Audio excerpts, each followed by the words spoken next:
somos a primeira igreja presbiteriana de Campo Grande, a Comunidade da Cruz. Olá, tudo bem? Sejam bem-vindos, bem-vindas. Esse mês a gente vai passar um tempo sem série. Eu estou pensando em a gente conversar com vocês daqui uns dias sobre... Quero fazer uma série expositiva sobre um livro bíblico, mas enquanto isso, a gente vai trabalhar hoje um salmo e eu queria que você abrisse a sua Bíblia no salmo de número 124 e nós vamos fazer a leitura e eu vou conversar com vocês sobre o salmo número 124. Salmo de número 124. Enquanto você vai abrindo, quero lembrar que a gente hoje está com esse culto às 18 horas, porque vocês pediram, a maioria pediu. E o nosso objetivo, às 18 horas, não é, o pecador, que acabe mais cedo para você ir embora mais cedo, tá? Porque crente é terrível, rapaz. Lidar com crente é um negócio complicado. Crente fala assim, ó, vou logo, cumpra a minha obrigação rapidinho, e aí, beleza, tô livre. Na verdade, então, eu não sei o que você está fazendo aqui. Então, não, isso aqui não, esquece esse negócio. Se essa é a sua mentalidade, quando você vem para a igreja, não venha, cara. O que você veio fazer aqui? Está errado. Fique em casa que é melhor você vir para cá com o coração pecando desse jeito. Vou lá cumprir a minha obrigação. Isso é maluquice. Para com isso. Vou conversar isso com vocês no meio aqui da mensagem. Mas a gente fez esse culto às 18 horas porque a gente está entendendo que a igreja é família estendida, gente. E a gente quer trabalhar isso. E quando a gente fala de família estendida, é aquilo que eu tenho dito para vocês. Esse é o lugar de vocês cuidarem e serem cuidados. É isso. Mas também a gente quis fazer esse horário e sugeriu para vocês por conta da dinâmica da vida. Segurança. E se vocês vão para casa mais cedo, vocês podem tomar um café com quem está aí perto de vocês, assim que essa maluquice acabar. Vocês podem pedir um lanche, que 7h40, 8 horas a gente já terminou. E aí você tem essa possibilidade. E você pode dormir cedo, porque amanhã a segunda ponte vai estar lotada, a Lindenberg vai estar lotada, o 509 está abarrotado de gente do mesmo jeito, o terminal de Santo Torquato está um inferno, e a dinâmica da vida continua. Então, nós sempre conversamos com vocês que nós queremos ser uma igreja que responde às demandas do seu tempo. Então, nós não estamos presos à forma, nós só estamos cativos à palavra de Deus. Agora, a forma, nós adequamos para que ela atenda melhor ao serviço dos crentes. Então, é isso que a gente está trabalhando, e é por isso que esse culto é às 6 horas. Mas que bom. Salmo 124, vamos lá? Então, fiquem atentos. Quando vocês observam logo de cara, a gente já tem muita informação antes de começar a ler o Salmo. Isso é muito importante. Porque a sociedade bíblica já coloca aí embaixo aí, isso não é canônico, tá? Por favor. Canônico é a partir do verso 1º, que está no cânon bíblico. Agora, esse escrito em negrito aí, escrito em itálico, embaixo do negrito, Salmo 124, cântico de peregrinação, davídico, isso quem coloca é a sociedade bíblica. Mas já tem muita informação aqui para nós. Em algumas versões, especialmente vocês que estão com a Bíblia revista e corrigida ou revista e atualizada, está escrito cânticos de romagem, porque essa é uma seção de 15 salmos, que são os salmos da romaria. Aí você fala assim, nossa, pastor Rômulo, mas eu pensei que romaria era coisa da penha, que fazia uma vez por ano ali para o convento. Não, cara. Romaria era algo que se fazia em Israel, já muitos anos antes de Jesus. Especialmente nas 3 festas que foram instituídas por Moisés na lei.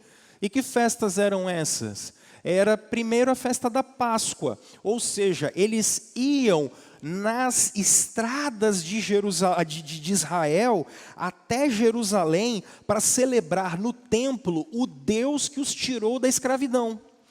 Mas eles também iam celebrar em Jerusalém, pelo menos uma vez por ano, a festa de tabernáculos, o Deus que tinha protegido eles no meio do deserto, era a festa das cabanas. Mas eles também iam celebrar em Jerusalém a festa da colheita, porque era o Deus da providência, era o Deus da provisão.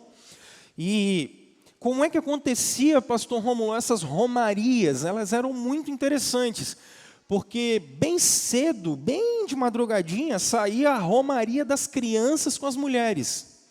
E o que as crianças e as mulheres faziam pelo meio da estrada? Elas iam cantando. E elas iam cantando os feitos do Senhor. O Deus que nos libertou do Egito. O Deus que nos sustentou e sustentou os nossos pais durante a travessia do deserto. O Deus que nos dá a colheita. E logo depois, algumas horas depois, vinha a romaria dos homens. E que romaria dos homens era essa? Eles iam juntos pelas estradas de Israel, cantando sobre as benfeitorias do Senhor. Essa sessão. E aqui esse salmo é atribuído a Davi. E é interessante, Calvino especialmente trabalha Davi como sendo o autor desse salmo.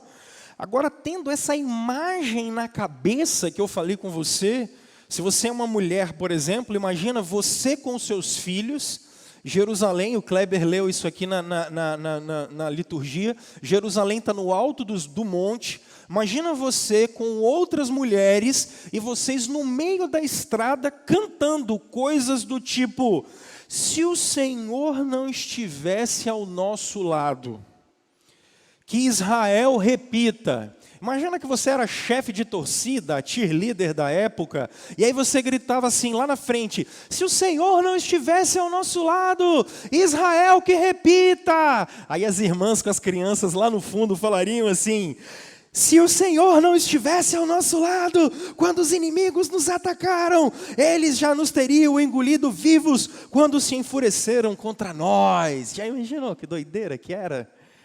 Eles subindo para Jerusalém, todos festivamente cantando isso, e os homens fazendo a mesma coisa. Mas agora, ele vai dizer que as águas nos teriam arrastado, e as torrentes nos teriam afogado. Sim, as águas violentas nos teriam afogado. Bendito o Senhor, que não nos entregou para sermos dilacerados pelos dentes deles. Como um pássaro escapamos da armadilha do caçador. A armadilha foi quebrada e nós escapamos. O nosso socorro está em nome do Senhor, que fez os céus e a terra. Vamos orar? Deus Santo, a sua palavra foi lida e nós pedimos que o Senhor mesmo aplique a sua palavra no nosso coração. Que ela nos encha de esperança, que ela nos encha, Deus, de confronto, para a gente poder sair daqui cheio do Senhor e prontos para testemunhar do seu amor durante toda a nossa vida, em nome de Jesus. Amém. Bom, pessoal, quando eu olho esse salmo, eu começo a pensar e peço que você analise sua vida, especialmente no que tange a sua história até aqui. Por quê? Porque o que nos chama a atenção, esse fato, esse salmo?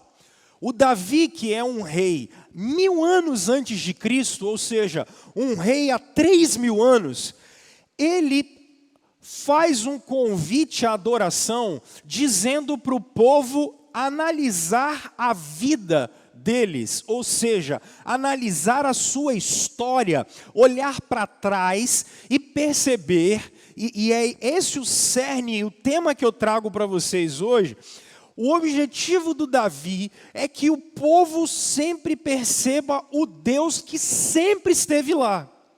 Deus sempre esteve presente. Deus sempre esteve eu não vou usar essa palavra, mas Deus sempre esteve lá.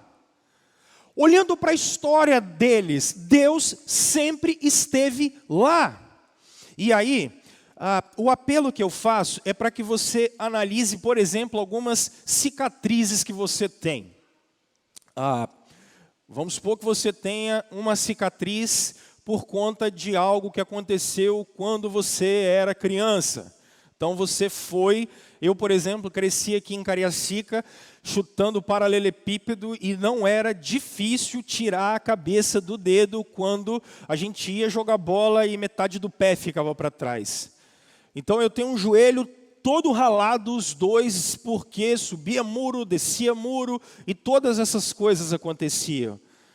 Então, se a gente começa a olhar para determinados arranhões, a gente não sente mais a dor.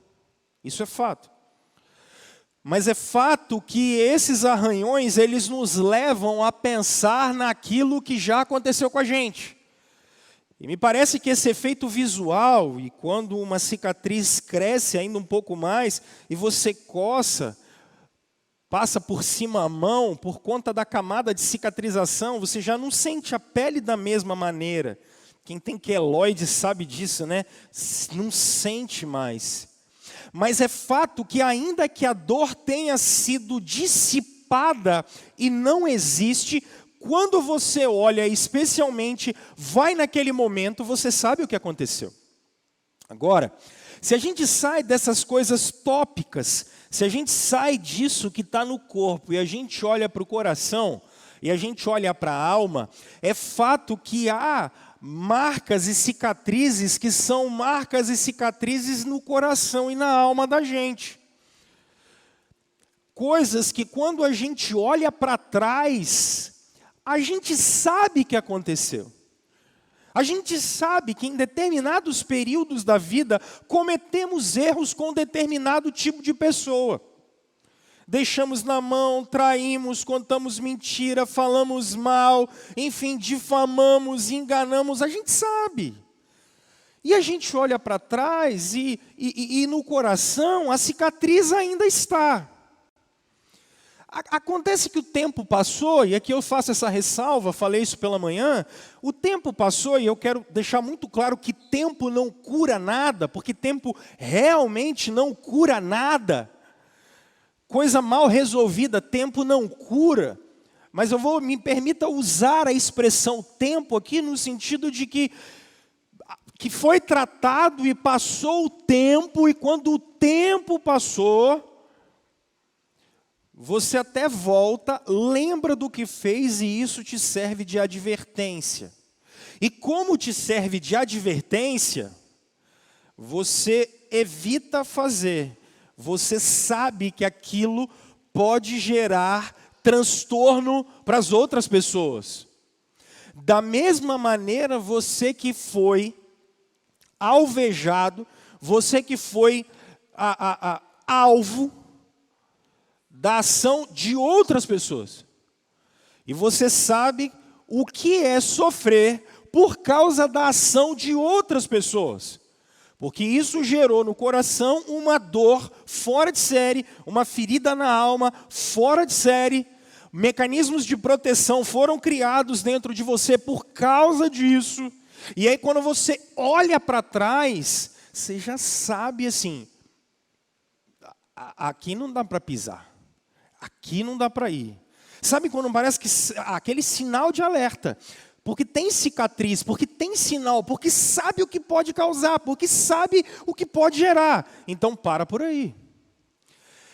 Esse salmo usa uma linguagem muito forte, embora não pareça, porque a gente às vezes não tenta entrar no texto. E uma coisa que eu falei com vocês que o Mike Gorin tem ensinado para a gente, é o que o texto quer fazer, o que o Espírito Santo queria quando ele colocou esse texto aqui. É isso que vocês têm que pensar quando vocês forem fazer o devocional de vocês diário. Espera aí, poderia ter milhões de textos aqui, por que tem esse? O que o Espírito Santo quer fazer? O que Deus quer fazer com esse texto aqui? percebe que no verso 1, a expressão "se não fosse o Senhor", ela vai ser repetida logo nas duas primeiras frases. Se não fosse o Senhor, o que teria acontecido com a gente? E aí, ele ainda diz, como é um cântico para que o povo inteiro cante, ele diz, se não fosse o Senhor, o que ia ter acontecido com a gente? Daí ele vai usar duas coisas. Primeiro, ele vai falar dos nossos inimigos. Ele cita isso. E é por isso que eu clamo você, para que você entre comigo dentro do texto. O que eu quero que você compreenda? Gente, morrer com 90 anos, deitado numa cama, tomando captopril para pressão, simvastatina para colesterol alto, e tomando remédio para diabetes, isso é coisa de 50 anos para cá. Ok? Os antigos não era assim. 1000 anos antes de Cristo, 1000 anos antes de Cristo, uma mulher dessa estava indo caminhando para Jerusalém com o seu filho na mão e a vizinha dela com o filho dela. Com 18 anos, esses dois meninos estavam servindo Israel no exército. Só que não tinha colete à prova de bala, meu filho. O seu filho de 18 anos vai virar soldado do rei. E no meio da batalha, como é que vai ser essa batalha? Essa semana eu vivi a primeira experiência da minha vida que eu fui lutar. Lá em casa agora virou todo mundo lutador de luta, né? Que eu não sei nem o nome desses negócios. Tá todo mundo na academia. Eu falei que lá em casa agora quando entrar bandido, as 3 vão na frente, eu fico só na retaguarda. E fui fazer a aula que eu queria conhecer os professores. Gente bacana, gente. E eu tenho o hábito de correr todos os dias. O cara me ensinou em 5 minutos 3 tipos de chute, 2 tipos de soco. Eu não sabia nem fazer isso. Nunca tinha feito isso na minha vida. Aí ele falou, agora nós vamos para o combate, eu e você. O cara é faixa super, ultra, mega blaster preta. Ele falou, agora vamos para o combate, eu e você. Gente, foi incrível. Porque com 20 segundos que eu estava pulando na frente daquele cara, eu só falei para ele assim, eu não aguento mais. Minhas pernas doíam, cara. Agora imagina você contra 50 mil assírios do outro lado.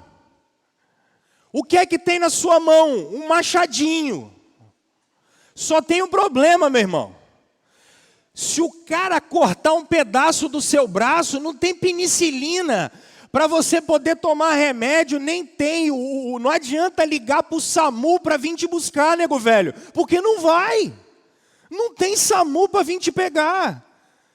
Não tem azitromicina na veia para tomar, meu irmão. Não tem. Se tiver Covid, vai morrer todo mundo, porque não tem.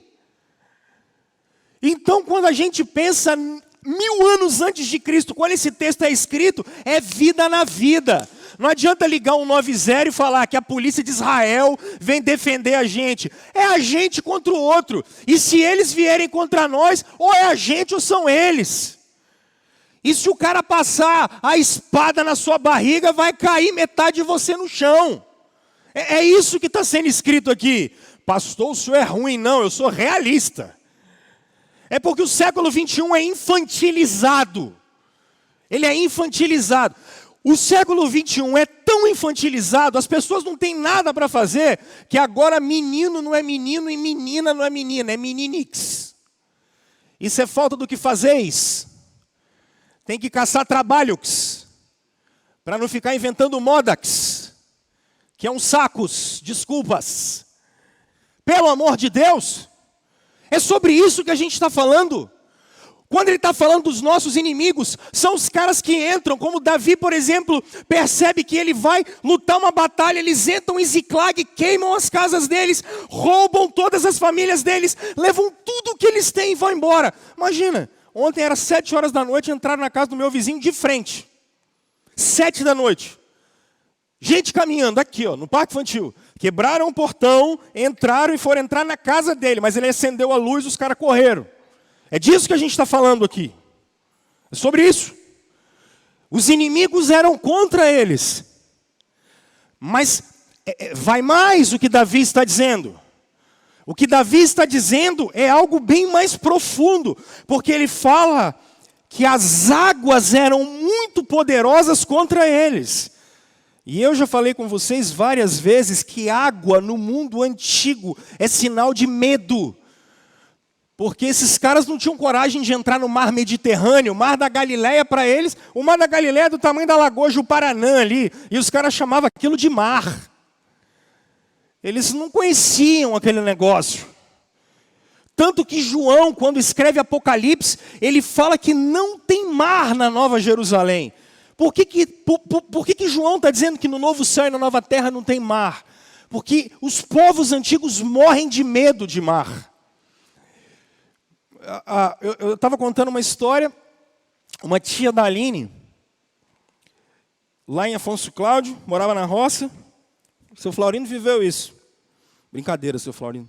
Ela pegou, de madrugada, deu aquela vontade no banheiro, aquela que você não consegue segurar, que você vira para um lado, vira para o outro de noite, você fala, rapaz, vou esperar acordar. Mas não dava. Menina, ela bota o pé no chão. Nisso que ela bota o pé no chão, ela falou, água? Foi o tempo de ligar Tico e Teco, pegar as crianças e vazar. Veio uma tromba d'água, meu. Carregou casa, carregou tudo. Levou tudo, não deu tempo. Agora imagina você 1000 anos antes de Cristo. Não tem Arroz Cepé, não tem EPA, não tem Casa Grande, não tem Walmart, meu filho. Se veio uma tromba d'água, carregou a plantação que você ia comer o ano todo. Você tem 10 filhos, vai morrer todo mundo de fome, porque a tromba d'água veio e carregou tudo, cara. A gente estava achando ruim, porque veio ali meia dúzia de gafanhoto lá no interior lá do Paraguai, e ia chegar aqui no Brasil. Só que ainda bem que tem pesticida, mata esse negócio inteiro. Agora você pega cada um gafanhoto desse tamanho no Oriente Médio, no norte da África, e manda ele pegar a plantação que você cuidou o ano todo, que era a alimentação sua e da sua família o ano todo. Aqueles bichos com 5 minutos, eles batem a sua plantação e comem tudo. Você vai morrer de fome, você e seus filhos, um ano inteiro. É isso que esse texto está falando. Não tem o que comer. Não adianta, porque não tem a cesta básica, não tem Bolsa Família de Israel. Não tem. Quando eu convido vocês para entrarem no texto, é disso que eu estou falando. Porque às vezes a gente olha e fala, Deus é lindo, né, cara? Deus é bonito demais. Vai ver o que estava acontecendo. Entra na parada e percebe que isso aqui é vida. Mas por que isso aqui é vida? Porque Deus estava lá, é nessa perspectiva.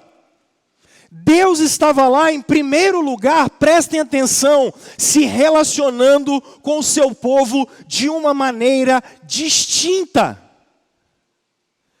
Israel que o diga, se o Senhor não estivesse, olha o que está escrito aí no verso 1 e 2, do lado de quem? Do nosso lado. Se o Senhor não estivesse do nosso lado. Isso é importante. Porque quando eles saem do Egito, não morre ninguém. Mas um exército da maior nação da terra é completamente morto no mar, porque Deus estava protegendo a sua nação, a nação que o Messias nasceria depois. Mas não é só isso. Quando os assírios, por exemplo, vêm contra Israel, Deus usa os profetas e diz, calma, vocês não precisam levantar espada nenhuma, vocês vão vencer. Agora, você é mãe de um garoto daqueles que está lá, no meio do fronte de batalha. Você está em casa. E o que você está fazendo? Super tranquila. Nossa, que alegria. Meu filho está lá, né? Daqui a pouco vem um e fala que cortaram a cabeça dele. Olha que felicidade. Nossa, que beleza. Não! Mas foram N batalhas que o povo do Senhor não precisou levantar uma espada sequer. Uma espada sequer. Porque o Senhor estava com eles de maneira com a qual Ele não estava com nação nenhuma. Aquela era a nação que Ele tinha formado. o Senhor estava do nosso lado. Gente, Deus estava e sempre esteve do lado do povo dele de uma maneira distinta. Daí você pode falar assim: Rômulo, isso é relacionado a Israel. Eu digo para você, ok, na antiga dispensação tudo bem. E hoje? Não! Apocalipse 7 me deixa muito claro que o povo do Senhor está espalhado por toda a tribo, língua e nação. Mais uma vez, raça não, só tem uma raça. Povo, tribo, língua e nação. Só tem a raça humana nesse mundo. A Bíblia não fala de diferenciação de pessoas por cor da pele. Nós somos todos descendentes de Adão e fomos todos enxertados em Cristo. Não existe diferença entre nenhum de nós.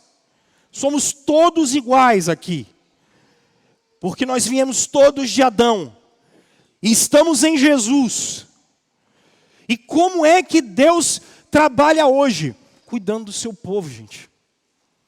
E aí a proposta que eu te faço é essa. Olha para trás. Olha para trás. E eu quero desafiar você a pensar em um momento em que Deus não esteve lá, se manifestando na vida do seu povo. Um momento que Deus não estivesse lá, cuidando do seu povo. Você quer ver como é que Deus cuida do seu povo? Sabe, uma das facetas do ministério de Jesus que não é pregado, não é falado por nós, talvez até nem crido em muitas ocasiões, o ofício de intercessão de Jesus. Intercessão. É porque a nossa cultura é tão frágil e fraca que a gente acha que Deus ouve oração assim. Tudo aquilo que vocês pedirem em meu nome, através de mim. Oração sem Cristo não funciona. Não estou falando que oração tem que funcionar ou não. Eu estou falando que Jesus é o mediador das nossas orações. Por que Deus sempre ouviu as orações de vocês? Porque do lado do Pai está o Filho. Porque quando você nem sabe orar e nem tem força para orar, o Espírito ora por você. Isso é incrível. O Espírito de Jesus ora por você. Imagina se eu e você, se a bênção de Deus dependesse da nossa oração. A gente ora tão pouco que a gente estava mais seco do que cacto no Nordeste, gente. É porque depende do Espírito que intercede por nós. E o Pai sempre olha para a direita. E Ele pode olhar para os cravos de Jesus, para a mão dele, para os pés dele. E Jesus diz assim: pode atender, Pai. Pode atender. A oferta do meu trabalho foi por causa desse cara. Quando o Senhor não atendeu as orações de vocês, meus irmãos? Quando vocês clamaram e derramaram lágrimas e o Senhor não atendeu as orações de vocês? Qual servo e filho de Deus pode dizer em algum momento da vida que andou sozinho, que andou abandonado? Isso nunca existiu, pessoal. Isso nunca existiu. Nunca houve um momento em que um filho de Deus tenha andado desamparado. Agora, a grande questão é que a gente não consegue discernir entre ser filho de Deus e passar desertos com Ele, ou achar que a gente, por ser filho de Deus, não vai passar deserto. Isso é ser moleque mimado. A vida não é assim. A vida é feita de muitos desertos, ela tem isso. E o Senhor sempre tem abençoado e ouvido as orações dos seus filhos. Vocês querem ver uma outra coisa que o Senhor sempre fez por nós? Alguns de vocês que conheceram a doutrina reformada há pouco tempo, acham que o calvinismo tem 5 pontos. Não, eu sou um calvinista de 5 pontos. Isso é 0,5% do que é o calvinismo. 0,5%. E olhe lá, se não for 0,2, 0,3. Mas é curioso que todo mundo, quando fala dos 5 pontos do calvinismo, ele sempre fala a eleição incondicional. Sabe o que eu mais me amarro nos 5 pontos do calvinismo? A perseverança dos santos. Essa para mim é a mais incrível. Porque quando eu falo perseverança dos santos, alguns acham assim: beleza, eu sou o cara, sou um cara bom mesmo, E eu vou perseverar até o final nesse negócio. E no final eu vou ser um cara bom mesmo e Deus vai me salvar, porque eu vou fazer a minha parte, porque Deus disse, faça a tua parte que eu te ajudarei. Não é assim? Não, não é assim. E faça a tua parte que eu te ajudarei também não está na Bíblia. Isso não existe. Perseverança do santo significa que Deus vai perseverar em vocês até o final. De maneira que vocês vão tentar se perder o tempo todo. Vocês vão fazer de tudo para sair das mãos do Senhor. Vocês vão fazer de tudo para tentar voltar para o mundo e para o inferno. Vocês vão fazer de tudo para apagar o espírito dentro de vocês. De tudo. De todo tipo de idolatria. Vocês vão fazer de tudo. Mas a glória de Deus é tão tremenda que vocês não vão conseguir fazer isso. E Ele vai levar os que são dele e os que Ele escolheu antes da fundação do mundo para a glória eterna. Porque é a glória dele na gente. Eu contava hoje pela manhã que um dos meus professores, o Dr. Heber Campos Pai, Dr. Heber dizia, e ele parava na frente da sala, já bem velho, naquela época ele era velho já, hoje ainda. Dr. Heber ele juntava as duas mãos dele e falava bem assim, ainda bem que Deus segura vocês, porque quando Ele abre um pouco, vocês fogem e vocês escapam. Mas Ele, como um pai, por causa do amor dele, Ele estica o braço e traz vocês de volta e segura vocês aqui, para que vocês não saiam. Porque nosso Senhor nos diz que Ele não vai perder nenhum dos que o Pai deu para Ele. Nenhum. Ele vai cuidar dos seus filhos até o dia da volta dele. E nenhum dos filhos de Deus vão se perder. Por conta da glória desse Deus. Ele tem cuidado da gente de um jeito muito especial, pessoal. Ele tem cuidado da gente de um jeito que a gente às vezes não entende.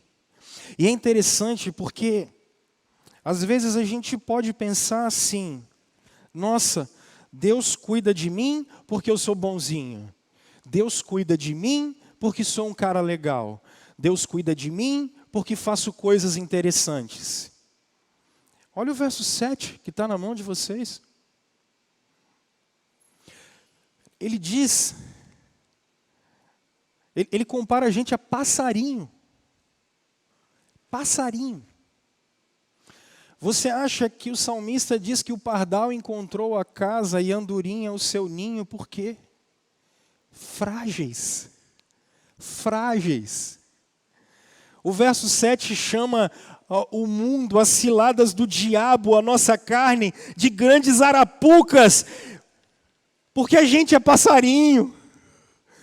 E é engraçado isso, porque quando Deus vai escolher o seu povo, Ele deixa muito claro na lei, quando Ele diz, eu não estou chamando vocês porque vocês são a maior nação. Eu não estou chamando vocês porque vocês são melhores, porque vocês estão perfeitos. Pelo contrário, vocês são os menores. Vocês têm a nuca mais dura do que todo mundo. Vocês já viram gente ruim igual crente?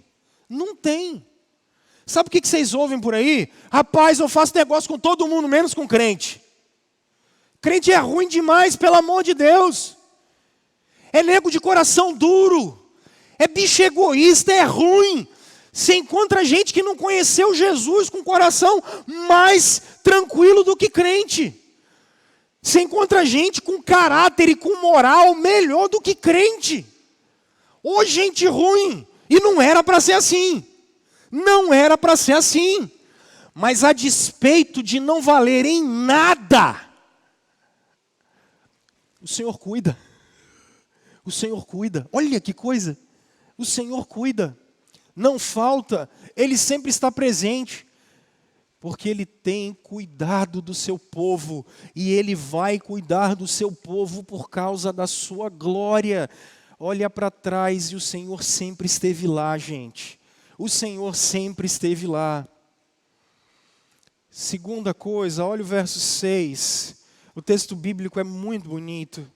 Porque ele já começa mandando vocês bem dizerem. Falem bem. Falem bem. E é curioso isso, porque quando vocês analisam o contexto no qual o Salmo 124 está, olha o Salmo 125 como ele começa. Os que confiam no Senhor são como o monte de Sião, que não se pode abalar, mas permanece para sempre. Quem é o Senhor? É o que protege o seu povo. Olha o Salmo 126. Quando o Senhor trouxe os cativos de volta, nós ficamos como quem sonha. O que o salmista está falando? Do que Deus fez? É o que Deus fez. Ele nos defendeu em Jerusalém. Ele nos trouxe de volta. Olha o 127. Se não for o Senhor o construtor da casa, será inútil trabalhar na construção. Os atos do Senhor. É o que o Senhor faz. Olha que grandiosidade, gente. Olha o 128. Como é feliz quem teme o Senhor, quem anda em seus caminhos. Você comerá do fruto do seu trabalho e será feliz e próspero. Olha que coisa. Olha o verso 5 do Salmo 128. Que o Senhor o abençoe desde Sião, para que você veja a prosperidade de Jerusalém todos os dias da sua vida. Olha só. O Senhor sempre esteve lá. Por isso, gente boa, o Senhor é digno de louvor e de adoração. Aí eu preciso parar um pouquinho. Primeiro, deixa eu fazer um exercício de teologia bíblica com vocês, tá? Depois a gente pega esse exercício de teologia bíblica e a gente joga para a prática. Tudo bem? Vamos lá. Quando nós olhamos, por exemplo, o livro do Êxodo, a formação do povo de Deus, quando eles saem do Egito, a primeira coisa que acontece, quando eles atravessam o mar, Moisés faz um cântico. E no cântico de Moisés, ele fala das grandezas do Deus que os libertou. Nesse mesmo tempo, Miriam, junto com algumas mulheres de Israel, pegam os seus tamborins e elas começam a dançar para a glória de Deus. E dançar não é aquelas anjas que ficam levantando o braço para cá e para lá. Dançar ali é algo cultural, estava na cultura deles. Era algo deles. Dançar para a glória de Deus, era algo que eles faziam. Se a gente caminhar um pouquinho mais na história, a gente vai observar no próprio período dos reis, Salomão escreve mais de 1000 salmos e provérbios exaltando a glória de Deus. O rei Davi, especialmente no primeiro livro dos Salmos, até o capítulo 50, Salmo não é capítulo, até o Salmo de número 50, nos deixa um saltério enorme. Anda um pouquinho mais para frente. Vamos ao período do exílio, no período de Esther, quando Mordecai é responsável por eles serem libertos, uma festa chamada Purim é inaugurada. E nessa festa chamada Purim, numa semana do ano, eles falavam dos feitos do Senhor. E que feitos do Senhor eram esses? Olha, o Senhor, a gente ia ser completamente assassinado, só que agora o Senhor nos libertou. Então, não vamos esquecer, os judeus até hoje celebram o Purim. Anda um pouquinho mais. Quando o nosso Senhor Jesus nasce, uma milícia angelical, eu expliquei isso para vocês aqui no Natal. Quando eu estou falando uma milícia angelical, quando eu falo a palavra milícia, por que vocês imaginam que é um coral? Vocês já imaginaram isso? Eu vou chegar no próximo domingo e falar bem assim, pessoal, chamar a galera da milícia para vir cantar aqui na frente. O que vocês vão imaginar que vai entrar aqui? 4 caras armados, meu irmão.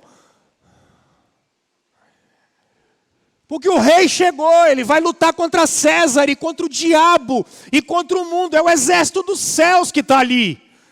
São anjos prontos para a batalha. E qual é o grito de guerra deles? O grito de guerra daquela milícia não é com pastinha. O grito de guerra daquela milícia não é com um monte de asa e um um anel de Michelangelo, uma auréola de Michelangelo na cabeça. Aqueles caras estão batendo no escudo deles, dizendo glória a Deus nas maiores alturas. Se César se levantar contra o rei dos reis, nós estamos aqui. O rei chegou nessa terra, é tempo de louvor, é tempo de adoração. É a guerra que o Cristo veio travar. O Christus Victor veio travar essa guerra, amarrar Satanás, botar o mundo debaixo dos seus pés, fazer paz da humanidade com Deus, para que a gente pudesse adentrar o novo céu e a nova terra. Por isso os nossos irmãos da igreja primitiva cantavam um cântico que o apóstolo Paulo deixa registrado em Colossenses capítulo 1, do verso 13 em diante. Ele é a imagem do Deus invisível, pois nele foram criadas todas as coisas, tanto no céu quanto debaixo da terra, quanto as visíveis quanto as invisíveis. Tudo foi feito nele, porque sem ele nada do que foi feito se faria. Isso era um cântico que nossos irmãos cantavam. Nossos irmãos do primeiro século, para falar da obra de Jesus, e o apóstolo Paulo registra isso. Quando nós chegamos no livro do Apocalipse, na eternidade, diante do trono de Deus, o que a igreja, os anjos e a criação estão cantando? O cântico de Moisés. Qual é? Grandes são as suas obras, Senhor Todo-Poderoso.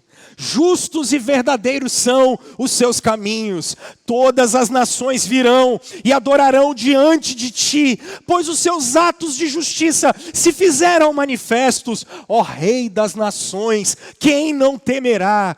Quem não glorificará o seu nome? Só o seu nome é santo. A história inteira é o povo de Deus cantando e glorificando as ações do Senhor. Quanto tempo a gente gasta olhando para a nossa vida e dizendo e reconhecendo, Senhor, a sua bondade dura para sempre. Senhor, o Senhor é grande. Senhor, o Senhor nos fortaleceu. E aí, eu saio do exercício de teologia bíblica e venho para a teologia prática e pastoral. Eu queria te dar 2 desafios, meu irmão e minha irmã.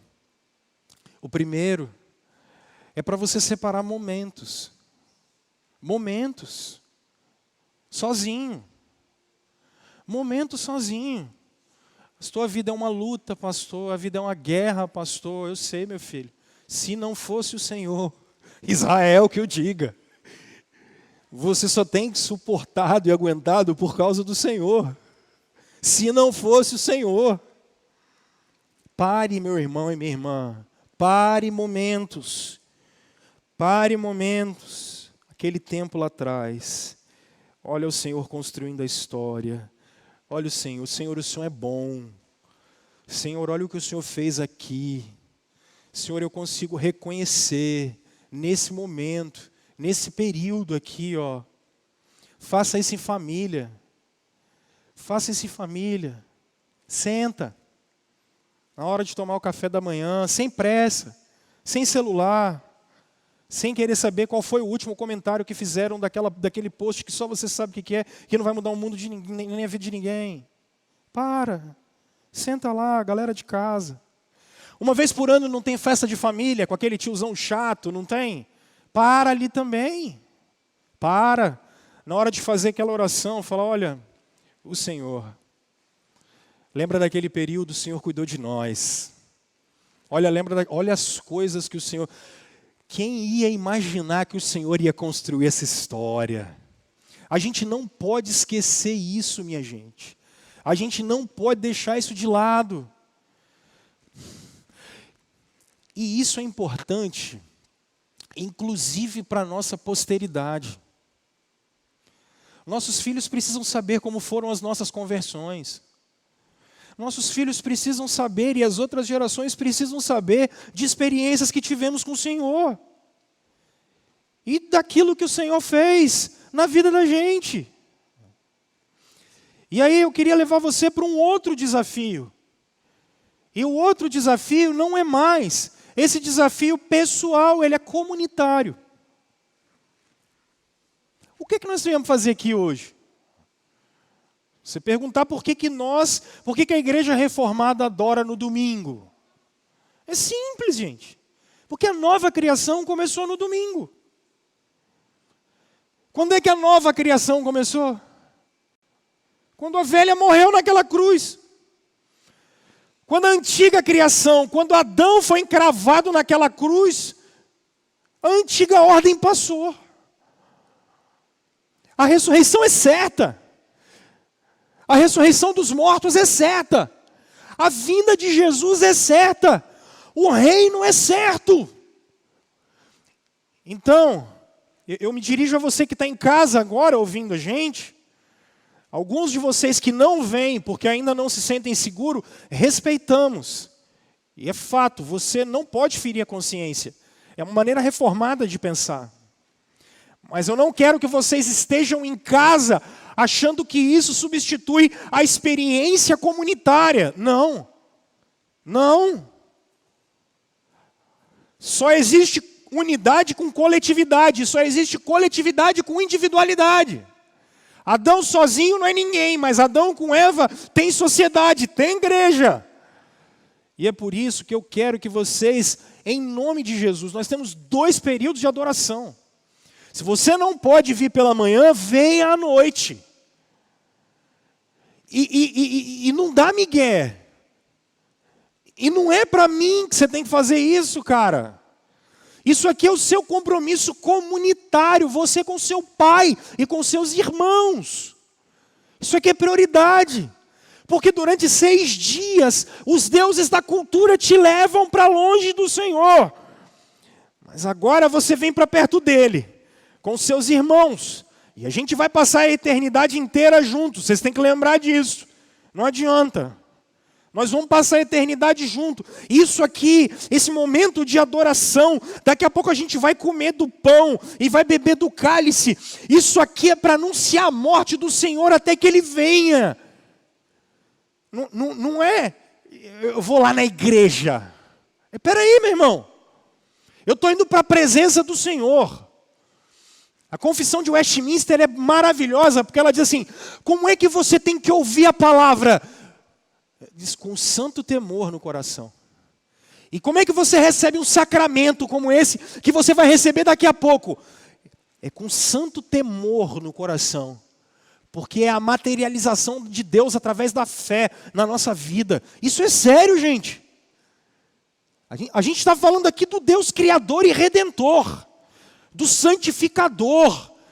Então, quando você vier para cá, quando você vier adorar, cabeça no lugar, eu estou indo me juntar com os meus irmãos. Bendito seja o Senhor. Eu não vou para a igreja. Não. Ei, isso aqui é espiritual, nego velho. Isso aqui é um tempo em que a gente vai estar junto, celebrando. A gente vai estar cantando a vitória de Jesus. A gente vai estar falando da esperança que a gente tem nele. A gente vai beber das orações. A gente vai beber do louvor, beber da palavra, beber da comunhão uns com os outros. Receber a bênção do Senhor. E sair daqui fortalecido. Para ser um discípulo de Jesus nessa cultura que precisa tanto. O Deus que está lá e que estava lá, se relaciona de um jeito especial com o seu povo e é digno de ser louvado. Mas o Deus que sempre esteve lá, o verso 8 diz algo maravilhoso para nós. Porque o verso 8 diz, o nosso socorro está em nome do Senhor, que fez os céus e a terra. Em todos os livros de liturgia de igrejas reformadas, tipo presbiterianas, luteranas, anglicanas, até mesmo as mais novas, metodistas, esse versículo ele está especialmente sempre no período de confissão. O nosso socorro está em nome do Senhor que fez os céus e a terra. Isso aqui é muito legal.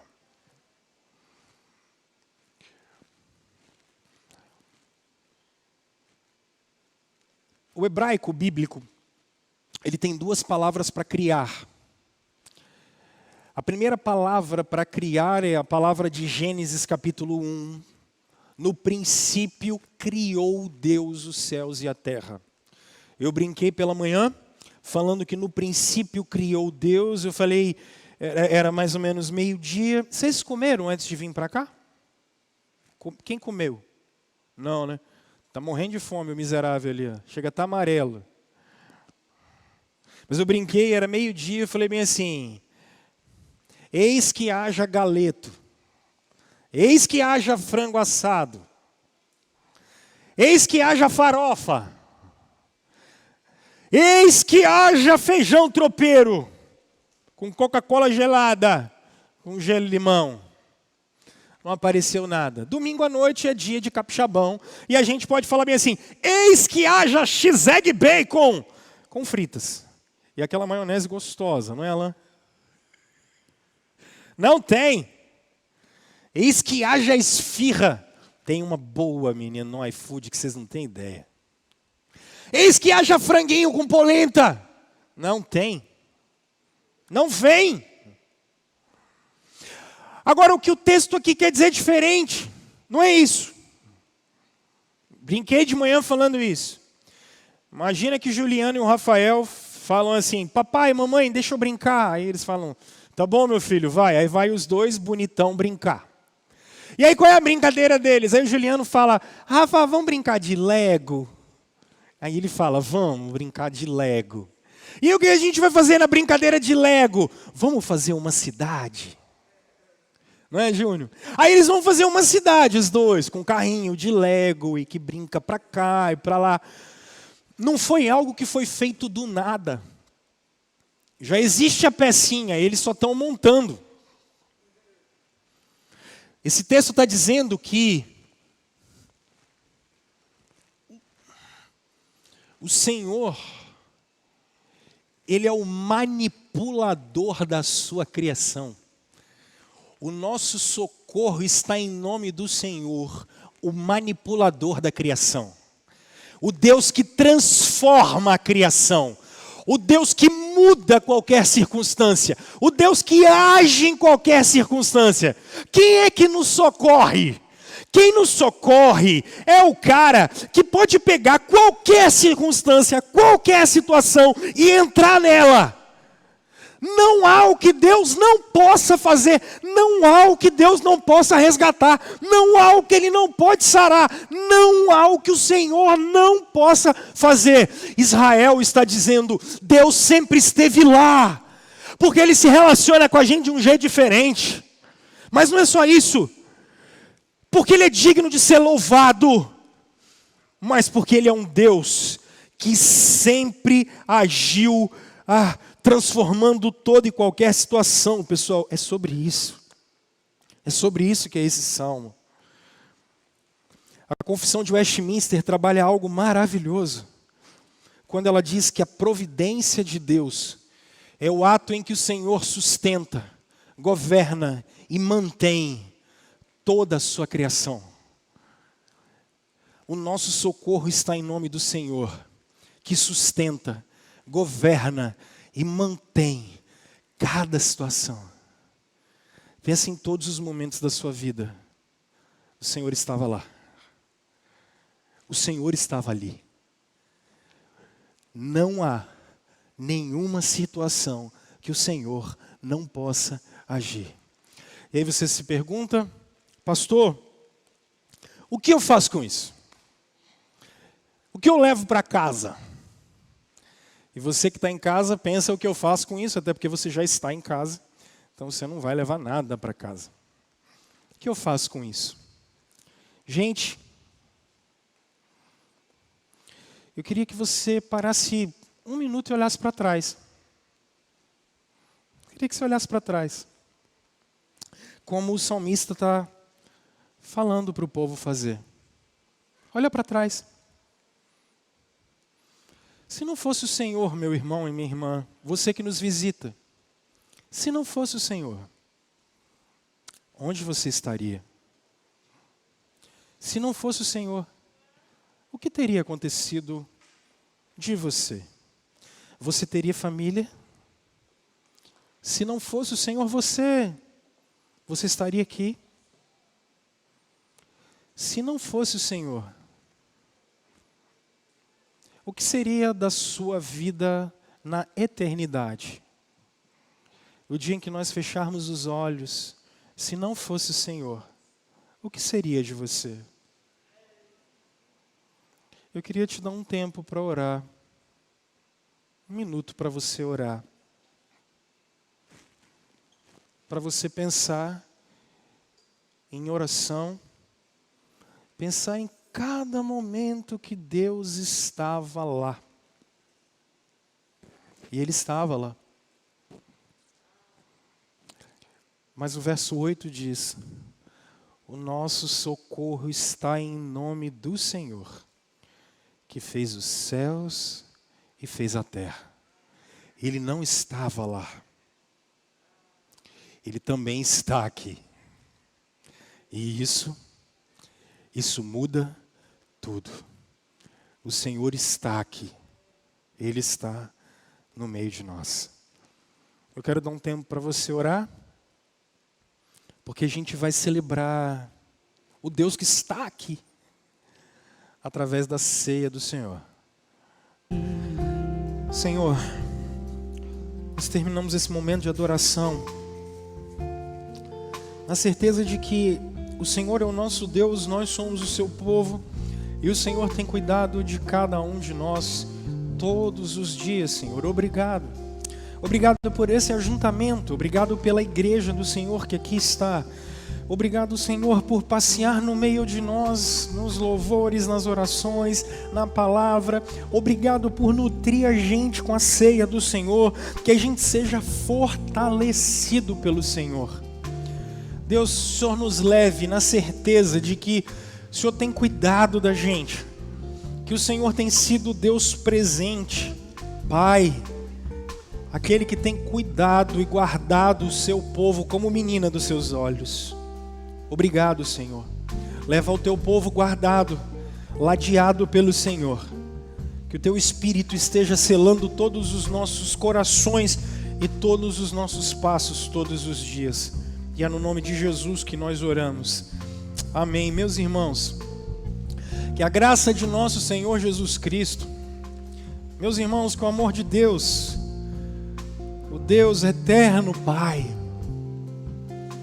que a comunhão, meus irmãos, do Santo Espírito de Deus, suas consolações, estejam com todos vocês, meus irmãos, aqui em casa, e com todo o povo de Deus, até o dia da volta de Jesus Cristo, o Rei, que virá para resgatar todas as coisas e buscar a sua noiva.